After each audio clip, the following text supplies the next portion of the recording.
하나님께서 오늘 아침에 우리에게 주시는 말씀은 구약성경 시편 107편 23절부터 32절 말씀입니다. 시편 107편 23절로 32절 말씀, 저와 여러분이 한 절씩 크게 교독하도록 하겠습니다. 선척을 바다에 띄우며 큰 물에서 영업하는 자는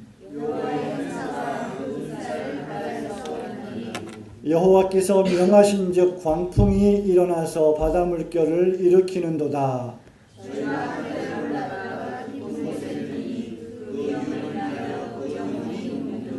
저희가 이리저리 구르며 취한 자같이 비틀거리니 지각이 혼돈하도다.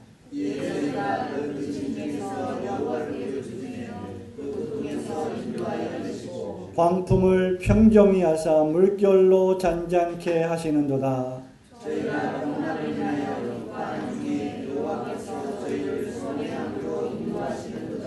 여호와의 인자하심과 인생에게 행하신 기이한 일을 인하여 그를 찬송할지로다.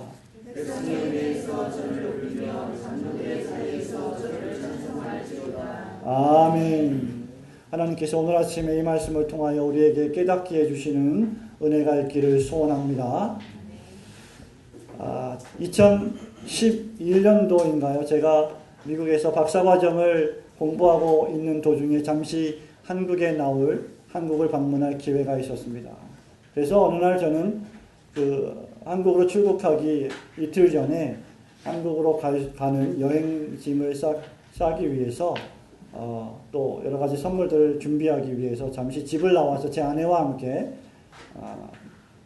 쇼핑몰을 간 적이 있습니다. 그런데 저희가 살고 있던 집은 저희 리폼드 신학대학에서 운영하는 타운하우스 아파트인데, 아파트에 몇몇 한국 목사님들이 살고 계시는데 그 중에 한 분이 저에게 급하게 전화를 해오셨습니다. 지금 우리가 살고 있는 지역에 토네이도가 몰려오고 있는데 어디에 있냐고 걱정이 돼서 전화를 한 것이었습니다. 여러분이 혹시 토네이도를 경험해 보신 일이 있으신지 모르겠지만, 토네이도라고 하는 것은 엄청난 바람 폭풍, 엄청난 광풍입니다. 종종 미국 중부나 남부 지방에서 여러분들이 뉴스를 통해서 토네이도가 강타한 모습을 보게 됩니다. 토네이도가 한번 지역을 강타하게 되면 그 토네이도가 지나간 모든 자리는 마치 처참한 전쟁터를 방불케 하는 그런 엄청난 아수라장이 되고 맙니다. 그날은 마침 오전이었기 때문에 아이들이 전부 학교에 갔었고 또 사람들이 전부 출근을 해서 집에는 사람들이 별로 없었습니다. 그 소식을 받고 집으로 돌아온 순간 저는 제 눈앞에 펼쳐진 그 광경의 참혹함으로 인해서 할 말을 잃어버리고 말았습니다. 우리 아파트를 강타했던 그 토네이도로 인해서 100년, 200년 된 수많은 엄청난 나무들이 부러지고 넘어지고 아파트가 지붕이 날아가고 차가 다 박살이 나고 정말로 말로 형용할 수 없는 참혹한 광경을 눈앞에서 보게 되었습니다. 제가 아프가니스탄이나 이라크 전쟁을 보지는 못했지만 그야말로 전쟁으로 인해서 폐허가 된 마을처럼 그렇게 산산조각이 나고 말았습니다. 여러분, 우리는 우리의 인생에 이러한 토네이도가 닥칠 것이라고 기대하거나 예상한 사람은 아무도 없습니다. 그런데 종종 우리가 살아가는 이러한 삶 속에는, 우리가 살아가는 이러한 인생 속에는 토네이도와 같이 예기치 못한 광풍과 폭풍이 임하게 됩니다. 지난 3주 동안 우리는 인간이 만난 난제에 대해서 생각해 보았습니다. 인간은 넓고 광활한 광야 사막길에서 안전한 삶을 찾고 안전한 거할성을 찾기 위해서 이리저리 방황하지만 그러한 성을 찾지 못하고 광야에서 굶주리고 죽어가는 인생이라고 했습니다. 또한 인생은 깊은 흑암과 그늘의 사망 속에서 갇혀서 마치 지하동굴에 빛이 하나도 없는 감옥에서 갇혀서 살고 있는 소망이 없는 존재라고 말씀드렸습니다. 뿐만 아니라 지난주에는 우리의 인생이라는 것이 예기치 못한 질병과 죽음 앞에서 속수무책인 죽을 수밖에 없는, 아니 죽었고 죽어가고 있고 죽어가는 인생이라고 하는 것을 말씀드렸습니다. 이러한 인생의 난제 앞에 우리는 아무것도 할 수 없는 무능력한 존재라고 하는 사실을 우리는 살펴본 바가 있습니다. 오늘 시편 기자가 계속해서 우리에게 말씀해 주시는 교훈은 무엇입니까? 하나님을 떠나서 하나님과 함께하지 않는 삶을 살아가는 인생은 필연적으로 난제를 만날 수밖에 없다는 것입니다. 오늘 우리가 읽은 이 본문의 말씀이 교훈하고 있는 핵심도 바로 똑같은 것입니다. 본문 말씀에서 우리 시편 기자는 우리 인간들이 마치 바다를 항해하는 배와 같다라고 묘사하고 있습니다. 이제 더 이상 이 본문의 말씀에는 광야가 아닙니다. 넓고 광활한 광야가 나타나지 않습니다. 그리고 좁디 좁은 차가운 빛이 없는 암흑의 감옥도 나타나지 않습니다. 그리고 병원에서 죽을 날을 받아놓고 기력 없이 무기력하게 쇠하여져가는 질병에 걸린 인간의 모습도 보여주지 않고 있습니다. 이제 이 본문의 말씀은 망망대해에서 배 한 척을 띄워놓고 사업을 하는, 영업을 하는 인생의 모습을 우리에게 그려주고 있습니다. 23절 말씀을 보십시오. 선척을 바다에 띄우며 큰 물에서 영업하는 자는 이라고 묘사하고 있습니다. 여기 선척이라고 하는 말은 엄청나게 큰 배 한 척을 말하고 있습니다. 큰 배 한 척을 어마어마하게 크고 광대한 바다 위에 띄워놓고 그곳에서 열심히 사업을 하고 일하는 사람의 모습을 그리고 있습니다. 바다에 배를 띄운 사람들을 묘사하고 있는 것입니다. 여러분과 저의 인생은 어떻게 보면 바다에서 항해를 시작하는 것과 같습니다. 여러분과 제가 출생하는 그 순간 우리는 인생이라고 하는 바다에 첫 발을 내딛는 것과 마찬가지입니다. 우리는 배를 띄워놓고 인생이라고 하는 항해를 하기 시작하는 것입니다. 그런데 24절과 25절 말씀에 보면 우리의 항해의 첫걸음에 머지않아서 광풍과 큰 파도를 만나게 됩니다. 여호와의 행사와 그 기사를 바다에서 보나니 여호와께서 명하신즉 광풍이 일어나서 바다 물결을 일으키는도다 라고 기록을 하고 있습니다. 우리의 인생이 마치 바다에 배를 띄우고 항해하는 것과 같은데 우리의 항해의 인생이라고 하는 곳에, 우리의 항해의 일정에, 우리의 항해의 항로에 편안하고 잔잔한 바다가 있는 것이 아니라 엄청나게 큰 바다와 파도와 엄청나게 큰 폭풍이 몰아닥치고 있는 모습을 우리에게 그려주고 있는 것이죠. 그 결과 어떻습니까? 26절 말씀에 보면 그 파도로 인해서 저희가 하늘에 올랐다가 깊은 곳에 내리니 그 위험을 인하여 그 영혼이 녹는도다 라고 기록합니다. 여러분, 저는 배를 별로 타본 기억이 많지 않습니다만은 뱃사람들은, 선원들은, 큰 물에서 고기를 잡는 사람들은, 바다에서 영업을 하는 사람들은 이것이 무엇을 의미하는지를 너무나 잘 이해하고 있을 것입니다. 뱃사람들은 그래서 항상 항해를 떠날 때, 고기를 잡으러 나갈 때 나름대로 제사를 지내고 바다의 신에게 바다의 신이 우리를 잘 인도해달라고 바다의 신을 달래는 그런 해제를 지내기도 합니다. 그러나 그럼에도 불구하고 폭풍과 광풍과 파도는 뱃사람들에게 피할 수 없는 것처럼 보입니다. 오늘 이 시편 기자도 여전히 우리의 인생의 항로에 엄청난 폭풍이 있다. 그리고 엄청난 파도가 있다. 그리고 그 파도로 인해서 사람들이, 배에 타고 있는 사람들이 하늘에 높이 올라갔다가 바다 밑바닥에 끝없는 곳으로 추락하는 모습을 우리에게 묘사하고 있는 것입니다. 여러분, 이것이 인생의 모습입니다. 이것이 저와 여러분이 살아가고 있는 하루하루의 인생의 상황입니다. 저는 지난주 월요일날, 화요일날 우리 여자신학원 1학년 학우들을 데리고 동해안으로 MT를 떠난 적이 있습니다. 경포대 앞바다를, 겨울 앞바다를 가보았습니다. 정동진도 가보았습니다. 참 겨울바다가 아름답고 멋있습니다. 바다를 보니까 너무 좋았습니다. 근데 마침 그날은 바람이 상당히 심하게 불었고 동해안의 경포대 앞바다가 상당히 큰 파도가 있었습니다. 그럼에도 불구하고 백사장에 나아갔습니다. 여러분 잘 아시다시피 바람이 불면 파도가 휩쓸고 지나왔다가 물보라를 일으키고 다시 빠져나가지요. 그 물보라를 일으키고 빠져나간 그 백사장을 저는 걸어 내려갔습니다. 저 앞에서 파도가 밀려오고 있습니다. 저는 얼마든지 그 파도의 물결과 그 물의 보라를 피할 수 있다고 생각했습니다. 여러분 다 그런 경험이 있으실 것입니다. 그래서 저는 그 파도가 오는 것을 보고 급하게 몸을 움직여서 빠져나오려고 했지만 제가 예측했던 것보다 파도는 훨씬 더 빨리 제 발을 적시고 말았습니다. 우리는 파도의 물결을 피할 수 있다고 생각하지만, 그러한 능력이 있다고 생각하지만 생각보다 파도와 바람은 우리의 능력을 훨씬 더 초월하는 어떤 것이었습니다.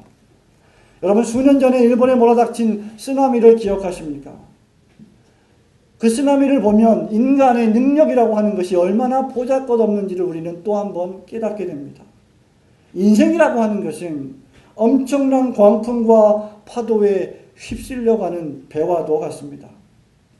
그들은 갑자기 몰아닥친 폭풍과 파도로 인해서 하늘로 솟구쳤다가 바다 밑으로 곤두박질 칩니다. 제가 아까 말씀드린 바와 같이 뱃사람은 이것이 무엇을 의미하는지 너무 잘 알 것입니다. 그들은 이 폭풍으로 인해서 고통을 당합니다. 괴로움을 당합니다. 죽을 지경에 이릅니다. 여러분 인생이 이와 같습니다. 그들의 생명이 어마어마하게 큰 바다 한가운데 불어닥친 폭풍과 높은 파도로 인해서 경각에 달려 있는 것입니다. 그래서 27절 말씀에 보면 이 배를 타고 나간 사람들이 마치 술에 취한 자처럼 비틀거리고 그 재치가 종말을 고하는 죽음을 경험하는 것입니다. 저희가 이리저리 구르며 취한 자같이 비틀거리니 지각이 혼돈하도다. 사랑하는 성도 여러분, 우리는 우리 인생을 살아가면서 만나는 수많은 폭풍과 파도로 인해서 술을 마시지 않았음에도 불구하고 비틀거립니다. 균형을 잡지 못합니다. 쓰러집니다. 넘어집니다. 우리의 지식과 우리의 지혜와 우리의 재력과 우리의 능력이 혼돈에 빠지게 됩니다. 순식간에 우리는 우리의 인생을 통제하지 못하는 상황으로 치닫게 됩니다. 여기 비틀거린다고 하는 말은 균형을 잡지 못하고 똑바로 서 있지 못하는 상태, 쓰러지기 일보 직전의 상태를 말합니다. 쓰러지는 것 외에 다른 대안이 없다는 말입니다. 백약이 무효라는 말이 있습니다. 불치병에는 수많은 약을 쓴다고 해도 그 병을 고칠 수가 없습니다. 속수무책입니다. 그냥 당할 뿐입니다. 토네이도가 몰려오면 그 토네이도를 피할 길이 없는 것입니다. 왜냐하면 그 토네이도가 어디로 방향을 틀어서 어디로 향할지 아무도 예측할 수 없기 때문입니다. 시편 기자는 지금 우리의 인생이 이런 위험한 상태에 있다고 말하는 것입니다. 여러분, 이 사람들이 어떤 사람들입니까? 큰 배를 바다에 띄워서 항구로부터 나가서 망망대해를 여행하고 영업하고 사업하는 사람들입니다. 위대한 사람들입니다. 뱃사람들입니다. 바다 사람입니다. 바람과 파도의 전문가들입니다. 그들은 배포가 큰 사람들입니다. 그들은 엄청난 사람들입니다. 항해에 관한 바다에 관한 바람에 관한 폭풍에 관한 타의 추종을 불허하는 똑똑한 사람들입니다. 그런데 시편 기자의 묘사를 보십시오. 이들이 죽게 되었습니다. 그들이 항구를 떠나서 항해하는 그 엄청난 배는 지금 파선 일보 직전입니다. 배가 조동강이 나든지 아니면 그냥 전복되든지 아니면 침몰할 수도 있는 위험한 상황에 처해 있습니다. 그래서 그들은 마치 취한 사람처럼 비틀거립니다. 그들은 더 이상 웃을 수 없습니다. 재치도 없습니다. 유머도 없습니다. 희희낙낙할 수 없습니다. 지금 엄청난 폭풍과 파도 앞에서 죽을지 모르는 인생에 처한 자가 어떻게 여유를 부리며 어떻게 농담을 하며 웃을 수 있겠습니까? 지금 제가 무슨 말을 하고 있는 것입니까? 인생이, 저와 여러분의 인생이 이와 같다는 것입니다. 하나님 없는 인생이 바로 이와 같다는 것입니다. 지금 계속해서 시편 107편의 이 기자가 지난 3주 동안 무슨 말을 하고 있는 것입니까?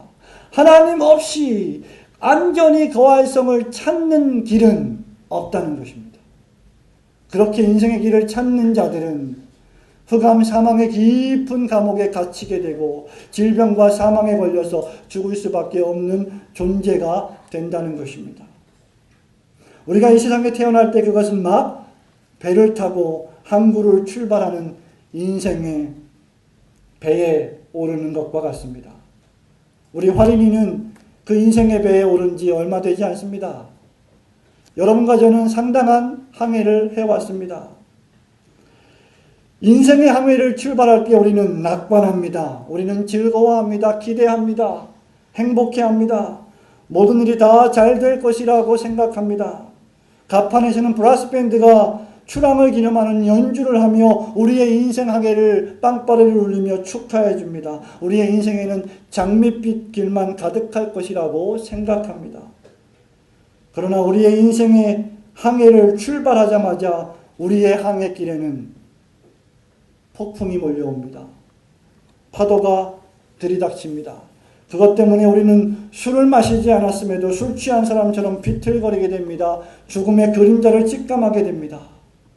여러분의 목사가 지금 무슨 말을 하고 있는 것입니까? 하나님 없이 우리의 인생의 항해를 하는 것은 결코 낙관적일 수 없다는 것입니다. 왜 그렇습니까? 우리 인생에 불어닥치는 폭풍과 파도 때문입니다. 그 폭풍과 파도는 우리를 집어삼킵니다. 우리의 삶을 송두리째 흔들어 버립니다. 그것은 외적으로 여러분이 경영하던 사업의 부도일 수도 있습니다. 잘 나가던 사업장이 갑자기 부도를 맞으면 그 사업장의 주인은 정신이 혼미하게 됩니다. 죽을지도 모르는 엄청난 위기에 직면하게 됩니다. 여러분, 그러한 인생의 파도와 폭풍은 가정의 파탄일 수도 있습니다. 생계의 위협일 수도 있습니다. 어느 날 불어닥친 정리해고일 수도 있습니다. 그리고 그것은 어느 순간 갑자기 촉발된 전쟁일 수도 있습니다. 그리고 그것은 내적으로 여러분을 엄습하고 있는 인간적인 욕심과 정욕일 수도 있습니다. 여러분과 저의 인생이 어떤 것에 중독이 되면 그 중독으로 말미암아 여러분과 저의 인생을 얼마나 심각하게 파국으로 몰아가는지를 한번 생각해 보십시오. 알코올 중독자들을 생각해 보십시오. 그들은 그 알코올 중독으로 인해서 그들의 인생을 엄청난 파국으로 몰고 가게 됩니다. 여러분이 인생을 살아가면서 누군가를 죽이고 싶도록 미워했던 분노의 감정이 있었습니까? 그 분노의 감정이라는 것이 엄청나게 높은 폭풍과 파도가 되어 상대방을 죽일 뿐만 아니라 자기 자신을 죽이는 것을 경험한 적이 있지 않습니까? 여러분이 가지고 있는 혀를 생각해 보십시오. 여러분의 혀로 말하는 그 말의 한마디 한마디 때문에 우리는 인생의 폭풍과 파도를 불러 일으킵니다. 여러분, 작년과 재작년에 우리가 만난 엄청난 폭풍과 파도를 생각해 보십시오. 우리 교회가 만난 폭풍과 파도를 생각해 보십시오. 그것이 무엇입니까? 그것이 원인이 무엇입니까? 바로 인간의 탐욕과 죄 때문이 아닙니까? 인생을 삼키는 가장 위험한 폭풍과 파도는 그래서 저와 여러분의 탐욕이요 죄인 줄 믿으시기를 축원합니다. 우리는 우리의 인생 자체를 완전히 통제하고 있다고 생각하지만 실상은 전혀 그렇지 않습니다. 여러분과 저는 더 이상 지혜롭지 못합니다. 여러분이 가지고 있는 연륜, 경험, 지식, 정보, 지혜, 그 모든 것들이 속수무책입니다. 그들은 큰 물에서 잘 살아보려고 항해를 떠났지만 이제는 절망 가운데서 죽게 된 것입니다. 이것이 바로 시편 기자가 묘사하고 있는 개인적인 인간의 모습이며 공동체적인 인류의 모습입니다. 하나님을 떠난 인간, 하나님을 떠난 교회 공동체, 하나님을 떠난 인류의 모습이 마치 침몰하는 타이타닉호처럼 그렇게 바다 깊숙이 빠져 들어가는 것입니다. 사랑하는 성도 여러분, 지금까지 제가 무슨 말을 하고 있는 것입니까? 하나님 없는 낙관주의의 치명적 위험을 말하고 있는 것입니다. 여러분은 여러분의 인생이, 여러분의 가정이, 여러분의 직장과 여러분의 사업장이 여러분의 완전한 통제에 의해서 움직여간다고 생각하십니까? 그것이 바로 죄입니다. 하나님 없이 사는 인생은 절망입니다. 죽음뿐입니다. 하나님 없이 하나님을 의지하지 않는 인생은 광야에서 죽고 사망의 음침한 감옥에서 죽고 병원에서 질병으로 죽는 존재입니다. 그리고 이제 바다 한가운데서 폭풍 같은 정욕의 죄로 죽는 존재입니다. 이것이 지금 하나님께서 우리에게 던지는 메시지입니다. 너희들은 나 없이 살 수 없는 존재이다. 이것이 성경 신구약 66권이 우리에게 던지는 유일한 메시지입니다. 나를 떠나서 나를 대적하고 범죄한 너희 인간들은 나를 떠나서는 죽음뿐이다. 나에게로 돌아오라. 내가 예수 그리스도를 보낼 테니 그를 믿고 나를 영접하고 나를 경배하고 섬겨라. 그것이 하나님께서 우리에게 던지는 위대한 초청인 것입니다. 하나님 없이 사는 인생은 아무리 화려해 보인다 할지라도 살았지만 죽은 인생입니다. 사랑하는 성도 여러분, 하나님 없는 인생을 항해하는 것은 죽음에 이르는 것임을 깨달으시기를 주님의 이름으로 축원합니다. 그렇다고 하면 인간에게 과연 소망이 있습니까? 여러분과 저에게는 과연 소망이 있습니까? 예, 우리에게는 소망이 있습니다. 폭풍과 큰 파도를 만난 인간의 유일한 소망이 바로 하나님이시기 때문입니다. 28절 말씀을 보십시오. 이에 저희가 그 근심 중에서 여호와께 부르짖으매 여호와께서 그 고통에서 인도하여 내시고. 성도 여러분, 여러분과 제가 만난 인생의 광풍을 잔잔하게 하는 유일한 수단이 무엇입니까? 여러분과 제가 만난 인생의 폭풍과 광풍을 잠잠하게 하시는 분은 하나님이십니다. 그러나 그 하나님께서 여러분과 제가 만난 인생의 폭풍과 파도를 잠잠하게 해 주시기 위해서는 우리가 해야 할 일이 있습니다. 그것이 바로 기도입니다. 그것이 바로 부르짖는 것입니다. 우리가 하나님께서 우리를 구원해 주시도록 부르짖어야 한다는 것입니다. 하나님께 부르짖으시기를 축원합니다. 살려달라고 기도하시기를 축원합니다. 우리가 하나님께서 우리를 구원하실 수 있도록 우리를 완전히 포기하고 내어놓고 무릎을 꿇고 간절히 부르짖고 외치고 기도하면 하나님은 우리를 그 고통에서 건져내시는 줄로 믿습니다. 하나님밖에 없음을 인정해야 합니다. 여러분이 어려움을 당했을 때, 여러분이 곤란을 당했을 때 그 누구도 여러분을 도울 수 없습니다. 목사도 여러분을 도울 수 없습니다. 성도도 목사를 도울 수 없습니다. 왜냐하면 인생에게는 도울 힘이 없기 때문입니다. 오직 하나님께서만 저와 여러분을 도와주실 수 있기 때문입니다. 저는 개인적으로 불보다 물이 훨씬 더 무섭습니다. 그래서 그런지 여름보다는 겨울이 훨씬 더 싫습니다. 제가 말라서 지방이 없어서 추위를 더 타서 그런지 모르겠습니다만 제가 어렸을 때 저희 고향인 일산 지역에 저희 선산이 있는데 그 선산 위에 보면 큰 저수지가 몇 개 있었습니다. 제가 어렸을 때 명절에 종종 선산에 이렇게 놀러가고 작은 집에 놀러가게 되면 여름에 저희 형님들이 저를 놀리기 위해서 저수지로 데려갑니다. 저는 수영을 잘 못합니다. 그 저수지에서 수영을 가르치겠다고 저를 저수지에 빠뜨려 버립니다. 우리 형님들은 전부 다 시골에서 살았기 때문에, 저수지에서 살았기 때문에 수영을 개구리처럼 참 잘합니다. 저만 수영을 못합니다. 그 저수지는 한 3m, 4m가 되는 깊이 있는 저수지입니다. 저는 수영을 못하기 때문에 그 저수지에 빠져서 허우적거리다가 힘을 쓰다가 용을 쓰다가 결국은 정신이 혼미해지기 시작합니다. 그래서 손을 뻗어서 살려달라고, 도와달라고 외치기 시작합니다. 그래도 형님들은 꼼짝도 하지 않습니다. 그러다가 정말 제가 죽게 되었을 때, 제가 더 이상 소리치지 못할 지경이 되었을 때 형님들이 저수지에 들어와서 저를 끌어냅니다. 참 나쁜 형들 같았습니다. 여러분, 우리가 살 수 있는 길은 무엇입니까? 도와달라고 외치는 것입니다. 살려달라고 기도하는 것입니다. 여러분 가정이 어려움을 만났습니까? 여러분 개인이 어려움을 만났습니까? 우리 한국교회가 어려움을 만났습니까? 도와달라고 살려달라고 외쳐야 우리는 살 수 있는 것입니다. 그 첫 번째 방법은 기도하는 것이요, 그 기도의 내용은 회개인 것입니다. 하나님 잘못했습니다. 하나님 내가 죄인입니다. 하나님 내가 하나님을 떠났습니다. 내가 하나님을 의지하지 않았습니다. 내가 죄를 지었습니다. 내가 욕심을 부렸습니다. 용서하여 주십시오.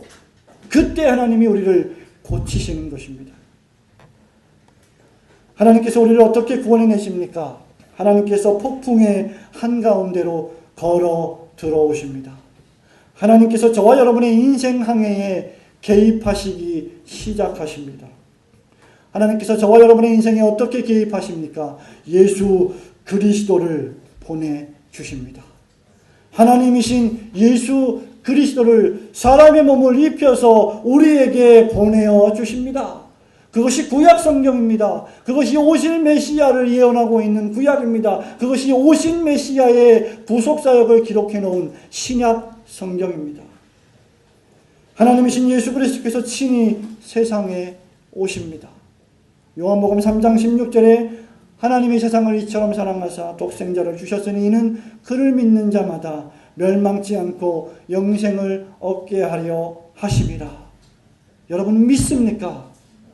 여러분과 저를 위해서 예수 그리스도께서 인생의 항해길에 오시는 것입니다. 이것이 복음의 메시지입니다. 하나님께서 인생이 만난 광풍을 잔잔케 하시는 하나님의 지혜입니다. 하나님의 능력입니다. 그래서 그래서 예수 그리스도의 십자가는 하나님의 지혜요, 하나님의 능력이 되는 것입니다. 하나님께서 우리의 광풍과 우리의 폭풍을 어떻게 잔잔케 하십니까? 29절 말씀을 보십시오. 그가 광풍을 평정히 하사 물결로 잔잔케 하시는도다. 하나님은 여러분과 제가 만난 인생의 폭풍을 평정하십니다. 엄청난 광풍을 속삭이는 소리처럼 사랑하는 연인이, 사랑하는 사람이 여러분의 귀에 대고 아름답게 속삭이는 것처럼 고요하게 만들어버리십니다. 그리고 그 엄청난 파도의 물결마저 잔잔하게 하십니다. 침묵하게 만드십니다. 바로 이것이 예수 그리스도의 십자가 복음이 주는 능력입니다. 그것 때문에 우리가 바로 그 인생의 폭풍과 파도로부터 자유하게 되는 것입니다. 그래서 요한복음 8장 32절에 우리 예수님은 진리를 알지니 진리가 너희를 자유케 하리라 라고 말씀하신 것입니다. 마태복음에서는 인생의 수고하고 무거운 짐을 진 자들이 예수께로 가면 예수께서 그들을 쉬게 해 주신다고 약속해 주셨습니다. 사랑하는 성도 여러분, 예수님은 친히 사람이 되셨습니다. 주님은 친히 우리의 질고를 지셨습니다. 우리와 같이 되셨습니다. 우리를 이해하십니다. 저와 여러분의 고난을 짊어지셨습니다. 저와 여러분의 죄를 짊어지셨습니다. 우리를 위해 십자가에서 돌아가셨습니다. 우리를 구하셨습니다. 저와 여러분이 행복하게 살 수 있는 이유는 바로 예수 그리스도께서 십자가에서 저와 여러분의 죄를 완전히 용서해 주셨기 때문입니다. 이것이 바로 복음의 위력입니다. 이것이 바로 예수 그리스도의 십자가 보혈의 능력입니다. 그래서 예수님을 믿으면 그 무엇도 앗아갈 수 없는 평안과 평강이 저와 여러분에게 임하는 것입니다. 예수 믿고 나면 이제 더 이상 우리의 인생에 몰아닥치는 폭풍과 파도가 우리를 압도하지 못합니다. 예수 믿는다고 해도, 하나님을 섬긴다고 해도, 교회에서 하나님의 나라를 위하여 우리의 모든 것을 헌신하며 살아간다고 해도 여전히 우리의 인생의 폭풍과 파도는 멈추지 않습니다. 그러나 우리가 변해 있습니다. 우리가 바뀌었습니다. 여전히 우리는 인생의 항해길에서 사업의 부도를 맞을 수 있습니다. 가정이 파탄되는 경험을 가질 수 있습니다. 부부관계와 자녀관계가 엉망이 될 수도 있습니다. 생계가 위협을 당할 수도 있습니다. 전쟁을 경험할 수도 있습니다. 여전히 죄와 정욕의 유혹의 포로가 될 수도 있습니다. 그러나 더 이상 그러한 것들이 저와 여러분의 인생을 삼키고 전복시키지 못하는 줄 믿으시기를 축원합니다. 왜냐하면 이제 저와 여러분은 예수 그리스도를 믿기 때문입니다. 예수의 이름에 능력이 있기 때문입니다. 예수 이름을 믿으시기를 축원합니다. 죽음도 여러분과 저를 압도하지 못합니다. 지옥 권세도 나를 두렵게 하지 못합니다. 사단의 권세도 나를 더 이상 주장하지 못합니다. 나는 예수 그리스도의 것이 되었기 때문입니다. 성경은 이런 사람을 가리켜서 세상이 감당치 못하는 사람이다 라고 말합니다. 이제 폭풍이 일어나도 상관없습니다. 파도가 어디에서 출현하는지 관계없습니다. 주 예수 그리스도께서 여러분의 인생의 배에 좌정하고 계시면 여러분은 안전합니다. 마태복음 8장 24절 말씀에 보면 예수님과 제자들이 배를 타고 갈릴리 바다를 지나가셨습니다. 그러나 그 바다에 큰 놀이 일어나 물결이 배에 덮이게 되었을 때 예수님은 주무시는지라. 그 제자들이 나와 깨우며 가로되 주여 구원하소서 우리가 죽겠나이다. 사랑하는 성도 여러분, 또 반복합니다. 예수님이 배 안에 계십니다. 여러분이 예수님을 믿었습니다. 여러분이 목사가 되었습니다. 장로가 되었습니다. 권사와 집사가 되었습니다. 성도가 되었습니다. 20년, 30년 동안 주님을 섬겨왔습니다. 그럼에도 여전히 물결과 폭풍이 우리를 엄습하고 있습니다. 예수님과 함께 간다고 해서 파도와 폭풍이 없는 것이 아닙니다. 그러나 우리 예수님 뭐라고 말씀하십니까? 어찌하여 무서워하느냐 믿음이 적은 자들아 하시고 곧 일어나사 바람과 바다를 꾸짖으시는데 아주 잔잔하게 되거늘 그 사람들이 기이 여겨 가로되 그 어떠한 사람이기에 바람과 바다도 순종하는고 하더라. 예수님은 우리 인생에 만난 바람과 바다를 꾸짖으사 잔잔하게 만드시는 분이심을 믿으시기를 축원합니다. 그리스도께서 우리 인생의 선장이 되시면 안전합니다. 예수 그리스도께서 이 올고든 교회의 선장이 되시면 이 교회는 안전합니다. 이것이 우리가 받은 구원입니다. 이것이 우리를 향하신 하나님의 사랑이십니다. 사랑하는 성도 여러분, 하나님께 여러분의 인생의 길을 맡기시기를 축원합니다. 오직 그렇게 해야만 인생에게 소망이 있기 때문입니다. 사랑하는 성도 여러분, 말씀을 맺습니다.